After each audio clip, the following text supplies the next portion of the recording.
इस कहानी की शुरुआत में हमें एक राक्षस को दिखाया जाता है जिसका नाम श्रेक होता है। श्रेक ड्यूलोक राज के पास बने दलदल में रहा करता था। वह एक राजकुमारी की कहानी पढ़ता है जिस पर काला जादू था जो प्यार की पहली किस से ख़त्म होगा। उसे एक किले में कैद किया गया था जिसकी रखवाली एक खतरनाक ड्रैगन करता था। श्रेक को यह कहानी बकवास लगती है और वो अपने डेली रूटीन की तरह तैयार होने लगता है। तभी ड्यूलोक राज के निवासी प्लान बनाकर श्रेक को दलदल से भगाने के लिए आ जाते हैं क्योंकि वह शांति से रहना चाहते थे। श्रेक खाना खाकर रेस्ट कर रहा होता है और जब भी वो लोग श्रेक के घर पर हमला करने वाले होते हैं तभी श्रेक पीछे से आकर बहुत ज़ोर से चिल्लाता है जिससे सभी डरकर भाग जाते हैं, जिसे देख श्रेक बहुत खुश होता है। तभी वह एक पोस्टर में फेरी टेल क्रिएचर रिवॉर्ड के बारे में पढ़ता है लेकिन उस पर ध्यान न देकर फेंक देता है। वहीं ड्यूलोक शहर में फार्क्वाड राजा के सैनिक लोगों से फेरी टेल क्रिएचर के कैरेक्टर को खरीद रहे होते हैं, जिन क्रिएचर में एक डोंकी भी होता है जो बहुत बोलता था लेकिन वो नहीं चाहता कि राजा उसे खरीद ले। इसलिए जब उसका सैनिक बोलने का टेस्ट लेता है तो वो कुछ नहीं बोलता, जिससे डोंकी की मालकिन गुस्सा हो जाती है और गलती से एक फेरी की डस्ट उस डोंकी पर गिर जाती है जिससे वह उड़ने लगता है और बोलने लगता है क्योंकि उसे लगता है कि उसे कोई नहीं पकड़ पाएगा। लेकिन तभी डस्ट का असर खत्म हो जाता है, वो नीचे गिर जाता है जिससे सैनिक उसे पकड़ने की कोशिश करते हैं लेकिन वो जंगल की तरफ भाग जाता है। तभी रास्ते में उसे श्रेक दिखाई देता है इसलिए उसके पीछे छिप जाता है, जिसे देख सभी सैनिक भाग जाते हैं। डंकी बहुत खुश होता है, अब वो आज़ाद था। इसलिए श्रेक का शुक्रिया अदा करते हुए कहता है कि मैं तुम्हारी वजह से बच गया, इसलिए मैं तुम्हारे साथ रहना चाहता हूँ क्योंकि मेरा इस दुनिया में कोई नहीं है। लेकिन श्रेक उसके साथ नहीं रहना चाहता था, इसलिए वो डंकी के बड़बोलेपन से परेशान होकर उसे डराता है, मगर डंकी उससे नहीं डरता। फिर श्रेक अपने घर आ जाता है जहाँ डंकी भी उसके साथ अंदर आ जाता है। तो श्रेक उसे समझाने की कोशिश करता है कि तुम मेरे साथ नहीं रह सकते हो क्योंकि मैं अकेला रहना पसंद करता हूँ। तो डंकी भी उदास होकर श्रेक के घर के बाहर आ जाता है। रात होने पर श्रेक अपना डिनर एंजॉय करता है। कहीं ना कहीं श्रेक को लगता था कि उसे डंकी को भी खिलाना चाहिए, लेकिन फिर भी वो अपने आप में मस्त रहता है। तभी वहाँ पर एक के बाद एक फेरी टेल कहानी की कैरेक्टर आ जाते हैं। असल में ये सब राजा ने किया था। राजा को जब सैनिकों ने बताया था कि यहाँ एक दानव रहता है तो उसी दानव को तंग करने के लिए राजा ने फेरी टेल के सारे कैरेक्टर श्रेक के घर भेज दिया। वो उनसे पूछता है कि तुमको यहाँ किसने भेजा, तो वो बोलते हैं कि हमें राजा फार्क्वाड ने भेजा है। तो श्रेक बोलता है मैं अभी राजा के पास जाता हूँ। सभी फेरी टेल कैरेक्टर खुश हो जाते हैं क्योंकि उनका घर वापस मिल जाएगा। लेकिन श्रेक को ड्यूलोक राज का रास्ता पता नहीं है, इसलिए वो सबसे पूछता है, लेकिन श्रेक के साथ कोई भी जाने को तैयार नहीं था क्योंकि वो उससे डरते थे। इसलिए डंकी को अपने साथ ले जाना पड़ता है क्योंकि उसे ड्यूलोक राज का रास्ता पता होता है। यहाँ हम लॉर्ड फार्क्वाड को देखते हैं जो कि एक छोटे से कुकी को बहुत परेशान कर रहा था। तभी लॉर्ड के सामने एक जादुई मिरर को लाया जाता है। जब वह स्नो वाइट मिरर से बात करता है तो वह मिरर उसे बोलता है कि वो एक सच्चा राजा नहीं है और असलियत में राजा बनने के लिए उसे एक राजकुमारी से शादी करनी पड़ेगी। फिर मिरर उसे 3 राजकुमारियां दिखाता है जिससे वह शादी कर सकता था। सबसे पहले सिंड्रेला, जिसके बारे में मिरर कहता है कि उसे खाना बनाना पसंद है। उसके बाद स्नो वाइट जो 5 बहनों के साथ रहती है और अंत में प्रिंसेस फियोना जो एक किले के सबसे ऊपर वाले कमरे में कैद है। जिसके बाद मिरर फार्क्वाड से पूछता है कि वो किससे शादी करना चाहता है और फार्क्वाड फियोना का नाम लेता है। अगले सीन में श्रेक और डोंकी फार्क्वाड के शहर ड्यूलोक में पहुंच जाते हैं जहां फार्क्वाड ने एक टूर्नामेंट रखा होता है जिसके अकॉर्डिंग जो भी जीतेगा वो फियोना को बचाने जाएगा और उसे इनाम दिया जाएगा। जब श्रेक और डोंकी वहां पहुंचते हैं तो फार्क्वाड दोनों को ही मारने का हुक्म देता है। पर श्रेक और डोंकी फार्क्वाड के सभी सैनिक से लड़ने लगते हैं, जिसमें वो दोनों सभी सोल्जर को हरा देते हैं। आखिर में फार्क्वाड श्रेक से पूछता है कि उसे क्या चाहिए, जिस पर श्रेक कहता है कि उसे उसका दलदल वापस चाहिए। जिसके बाद उन दोनों में एक डील होती है, जिसके हिसाब से श्रेक फार्क्वाड के लिए प्रिंसेस फियोना को आज़ाद करवा ले आएगा और फार्क्वाड श्रेक का घर पहले जैसा कर देगा और सभी फेरी टेल कैरेक्टर को वहां से निकाल दिया जाएगा। जिसके बाद श्रेक और डोंकी प्रिंसेस फियोना को बचाने चले जाते हैं। 3 दिन पैदल चलने के बाद वो लोग उस महल में पहुंच जाते हैं जहां प्रिंसेस फियोना कैद होती है। उस महल में जाने के लिए उन्हें एक ब्रिज को पार करना था, जिसके नीचे खौलता हुआ लावा बह रहा था। डोंकी उस ब्रिज पर जाने से काफी डरता है, पर श्रेक डोंकी को डरा धमकाकर ब्रिज पार करा ले जाता है। जिसके बाद में दोनों महल में पहुंच जाते हैं। महल में पहुंचने पर श्रेक डोंकी को सबसे ऊपर वाले कमरे में जाने को कहता है, जहां प्रिंसेस फियोना कैद होती हैं, और खुद उस ड्रैगन से लड़ने के लिए तैयार होता है। लेकिन ड्रैगन डोंकी पर हमला कर देता है और एंड वक्त पर श्रेक वहां आकर ड्रैगन की पूंछ पकड़ लेता है। ड्रैगन श्रेक को दूर फेंक देती है, जिससे कि श्रेक उस रूम में पहुंच जाता है जहां फियोना कैद थी। अब डोंकी एक ब्रिज पर फंस जाता है, जिसे ड्रैगन दोनों तरफ से तोड़ देती है। लेकिन डोंकी बहुत चालाक होता है और ड्रैगन को अपनी बातों में फंसाकर उससे दोस्ती कर लेता है। वो ड्रैगन से कहता है कि उसके दांत बहुत खूबसूरत हैं और साथ ही उसकी आंखें भी, क्योंकि वो ड्रैगन एक लड़की थी और डोंकी की बातों से इम्प्रेस हो जाती है। जिसके बाद वो उसे उड़ाकर अंदर ले जाती है। दूसरी तरफ जब श्रेक फियोना को बचाने जाता है तो वो चाहती है कि उसे बचाने वाला एक राजकुमार हो, वो उसे फूल दे और किस करे, पर श्रेक उसे जल्दी से बाहर चलने को कहता है। इस बात पर फियोना कहती है कि वो बिल्कुल भी रोमांटिक नहीं है। श्रेक अब फियोना को लेकर नीचे आ जाता है और वो दोनों वहां जाते हैं जहां डोंकी होता है। डोंकी ड्रैगन के पास बैठा होता है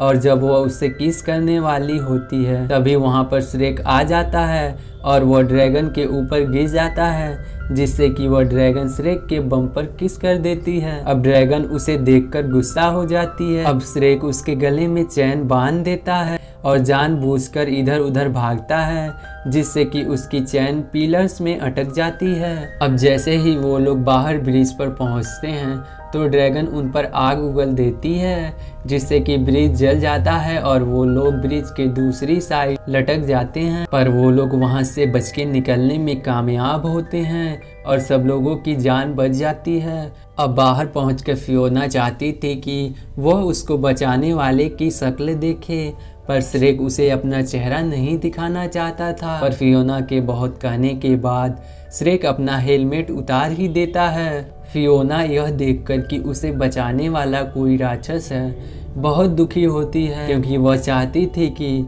उसे बचाने वाला कोई प्रिंस हो। अभी श्रेक बताता है कि उसने उसे राजा फार्क्वाड के लिए बचाया है। इस बात पर फियोना और जिद करने लगती है और कहती है कि फार्क्वाड फिर से आए और उसे बचाए, क्योंकि सारी राजकुमारियां ऐसे ही बची हैं और फिर उन्हें सच्चा प्यार हो जाता है। पर श्रेक को यह बात बिल्कुल भी पसंद नहीं आती और वह गुस्से में आकर फियोना को उठा ले जाता है। जैसे ही शाम होती है फियोना उन लोगों को रुकने के लिए कहती है और एक गुफा में सोने चली जाती है। रात में श्रेक और डोंकी आपस में बात कर रहे होते हैं तो श्रेक कहता है कि लोग उसे देखकर हमेशा डर जाते हैं और उन्हें ऐसा लगता है कि वो उन्हें मार देगा या नुकसान पहुंचाएगा। इसी वजह से उससे कोई दोस्ती नहीं करता और वो हमेशा अकेला रह जाता है। उसकी ये बातें फियोना सुन लेती है। अगली सुबह उठकर फियोना गाना गाने लगती है और उसके साथ एक चिड़िया भी गाना गाती है। जब फियोना जोर से गाती है तो वो चिड़िया ही फट जाती है और फियोना उस चिड़िया के अंडे को लेकर आमलेट बनाती है और सब लोग मिलकर उसे खाते हैं। अब वो लोग इसके बाद अपना सफ़र दोबारा से शुरू करते हैं। जब वो लोग जा ही रहे होते हैं तभी एक आदमी फियोना को पकड़ लेता है और उसके साथ फ्लर्ट करने लगता है। ये लोग मिलकर डांस भी करते हैं, लेकिन इनका डांस फियोना को बिल्कुल पसंद नहीं आता और वो उन सबको एक एक करके मार देती है।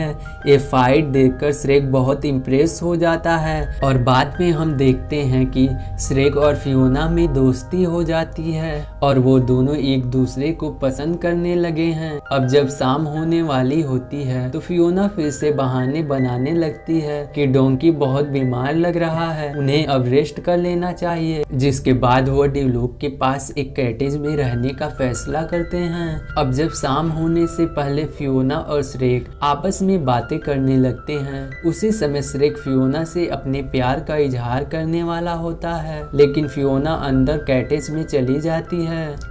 जब फियोना अंदर होती है तब डोंकी उसके पास पहुंच जाता है और अचानक ही उसके सामने एक राक्षस आ जाता है और डोंकी उसे देखकर बहुत डर जाता है। असल में राक्षस कोई और नहीं बल्कि फियोना ही थी।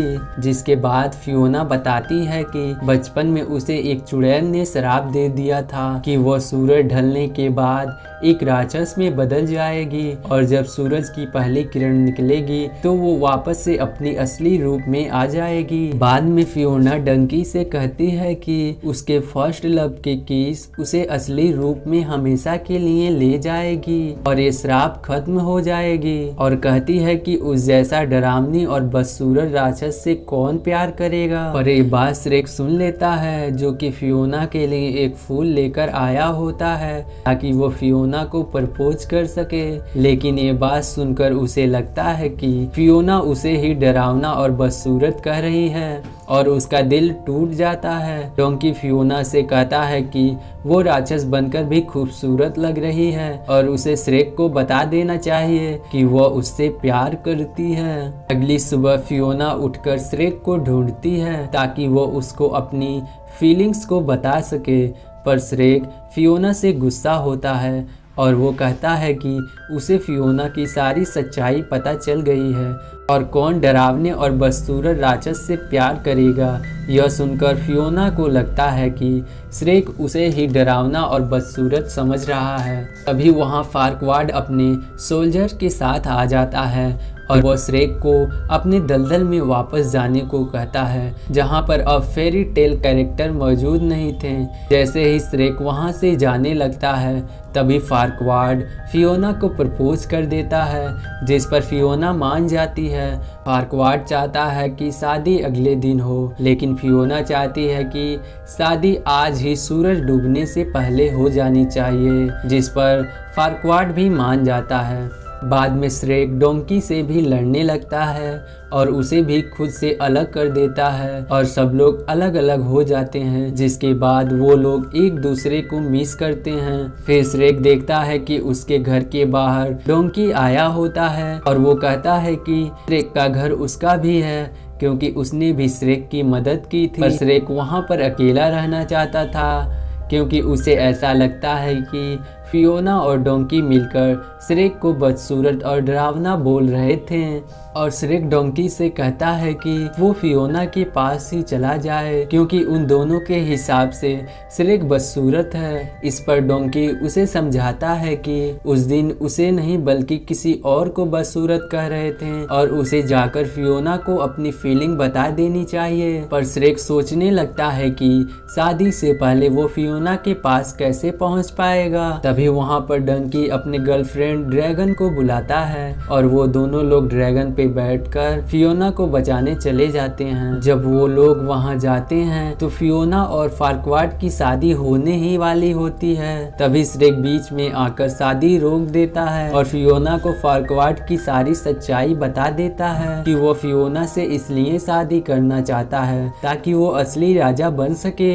ये बात सुनकर फियोना बहुत दुखी हो जाती है और तभी सूरज ढल जाता है और फियोना एक राक्षस में बदल जाती है। ये सब वहाँ बैठे हुए लोग देख लेते हैं और फियोना को देखकर फार्क्वाड को गुस्सा आ जाता है और वो फियोना को वापस से उसी महल में कैद करने को कहता है जहाँ पर पहले वो रहा करती थी और श्रेक को मारने का हुक्म दे देता है। जब सोल्जर्स फियोना और श्रेक को ले जाने वाले होते हैं तभी श्रेक सीटी मारकर ड्रैगन और डोंकी को बुला लेता है। ड्रैगन वहां आकर फार्क्वाड को खा लेती है और सब लोग वहां से भाग जाते हैं। फिर श्रेक फियोना से आई लव यू बोलता है और वो दोनों लोग किस करते हैं। उस किस की वजह से फियोना का जादू टूटने लगता है, पर फियोना के सोच के उल्टा वह एक राक्षस ही रह जाती है और यही फियोना का असली रूप होता है। फियोना श्रेक से कहती है कि अब वह बदसूरत हो गई है, पर श्रेक कहता है कि वो अभी भी खूबसूरत है और वो दोनों लोग किस करते हैं। फिल्म के एंड में हम देखते हैं कि